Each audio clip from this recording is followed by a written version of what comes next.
రక్షణ కావాలంటే ఏం చేయాలి?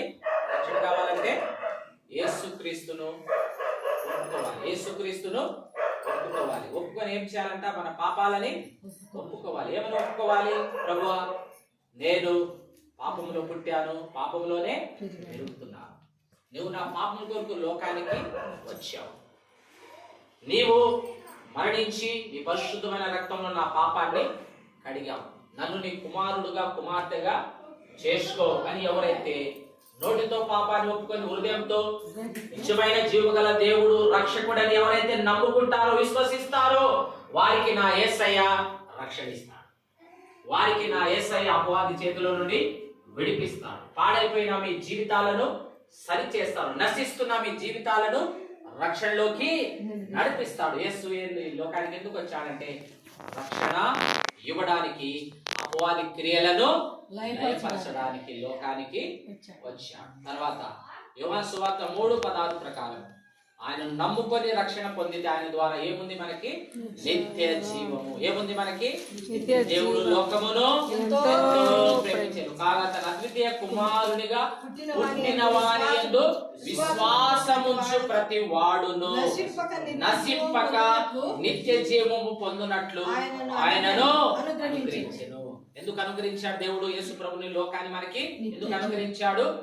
ఆయనను ప్రతి ఒక్కరు విశ్వాసం ఉంచితే వారు నశించకుండా, నిత్య నరకానికి వెళ్లకుండా, అపవాది చేతిలో వాళ్ళు బంధించబడకుండా, చీకట్లో ఉండకుండా జీవం గల వెలుగులోనికి వస్తారు. ఆ వెలుగు ఎవరంటే ప్రభువైన యేసుక్రీస్తు. ఆ వెలుగులో ఎవరైతే నడిచి ఆయన రక్షణ పొందుకుంటారో వారికి నిత్య జీవాన్ని, శాశ్వతమైన రాజ్యాన్ని నా యేసయ్య సిద్ధపరిచి ఉన్నాడు. వినుటకు చెవిగలవాడు వినుగాక. అందరి చెవులు ఉన్నాయా? చెవిటోళ్ళు ఉన్నారా? అందరికి ఏమున్నాయి? చెవులు ఉన్నాయి. వినడానికి దేవుడు మనకేమిస్తున్నాడు?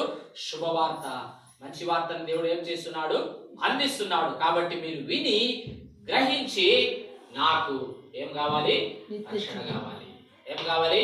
రక్షణ కావాలి అనే కోరిక ఉండాలి. మీకు కోరికుంటే చాలు, ఆశ ఉంటే చాలు. ఆశ గల ప్రాణాన్ని దేవుడు ఏం చేస్తాడు? తృప్తిపరిచాడు. జక్కయ్యకి ఏముంది? ఆశ ఉంది. నేను చూడాలి, ఎలాగైనా ఆశ కలిగి ఉన్నాడు. దేవుడు మార్గాన్ని చూపించాడు. జ్ఞానులకు ఆశ ఉంది, కానీ దేవుడు మార్గాన్ని చూపించాడు. అబ్రహాముకు ఆశ ఉంది, దేవుని దర్శించుకోవాలని మార్గాన్ని చూపించాడు.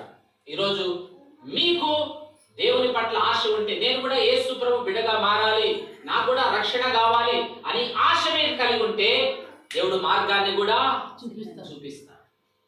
ఆశ లేకుండా, విశ్వాసం లేకుండా దేవునికి ఇష్టంగా ఉండాలి. నేను ఆరాధన చేయాలి, నేను కానుకలు